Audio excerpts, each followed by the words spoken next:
அண்மை செய்தி திருநெல்வேலி வண்ணாரப்பேட்டை பைபாஸ் சாலையில் தேங்கி நிற்கும் மழைநீரை மோட்டார் மூலம் எடுக்க வழியின்றி வாளி சிமெண்ட் சட்டி கொண்டு அள்ளி ஊத்தும் பணியினை நெடுஞ்சாலைத்துறை சாலை பணியாளர்கள் மேற்கொண்டு வருகின்றனர். கூடுதல் விவரங்களை தலைமை செய்தியாளர் ஜெயக்குமார் வழங்க கேட்கலாம். வணக்கம் ஜெயக்குமார், விவரம் என்ன? வணக்கம் மஞ்சுளா. திருநெல்வேலி மாவட்டத்திலே வண்ணாரப்பேட்டை பகுதியிலே நெடுஞ்சாலை பகுதியிலே தேங்கி நிற்கக்கூடிய மழை நீரை வாளி மற்றும் சிமெண்ட் சட்டிகளை வைத்து அள்ளி ஊற்றக்கூடிய நிலையில்தான் ட்ரெய்லர் மாடல் ஸ்டாலினுடைய ஆட்சியிலே நெடுஞ்சாலைத்துறையினுடைய அவலம் இருப்பதாக அந்த பகுதி மக்கள் வேதனை தெரிவித்திருக்கிறார்கள். ஒரு நெடுஞ்சாலையில இருக்கக்கூடிய நீரை எப்படி அகற்றுவது என்று தெரியாமல், அந்த நீரை எப்படி வடிப்பது என்று தெரியாமல், மண் சட்டிகளை வைத்தும் வாளிகளை வைத்தும் அள்ளக்கூடிய நிலையில்தான் தமிழ்நாட்டினுடைய நெடுஞ்சாலைத்துறையினுடைய லட்சணம் இருப்பதாக வாகன ஓட்டிகள் வேதனை தெரிவித்திருக்கிறார்கள். திருநெல்வேலி மாவட்டத்தில் கடந்த 3 நாட்களாக லேசான மழை பெய்து வருகிறது.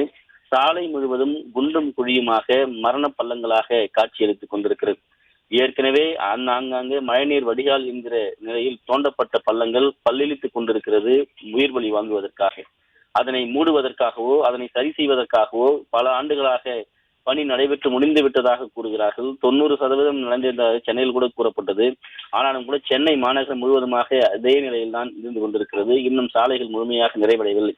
இந்நிலையில் திருநெல்வேலி சென்னை நெடுஞ்சாலை வண்ணாரப்பேட்டை தெற்கு புற வழிச்சாலையிலே தேங்கி நிற்கக்கூடிய அந்த மழைநீரை மோட்டார் மூலம் எடுக்க வழியின்றி, அதற்கு துப்பு இன்றி நெடுஞ்சாலைத்துறையினுடைய பணியாளர்கள் சிமெண்ட் வாளி மற்றும் மண் சட்டிகளை கொண்டு அள்ளக்கூடிய அவலநிலையைத்தான் நாம் பார்த்து கொண்டிருக்கிறோம்.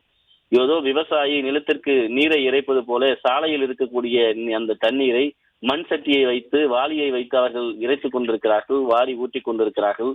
இப்படிப்பட்ட அவலநிலையில் தான் தமிழ்நாட்டினுடைய லட்சணம் தமிழ்நாடு முழுக்க இருப்பதாக வாகன ஓட்டிகளும் பொதுமக்களும் குற்றம் சாட்டி இருப்பது குறிப்பிடத்தக்கது.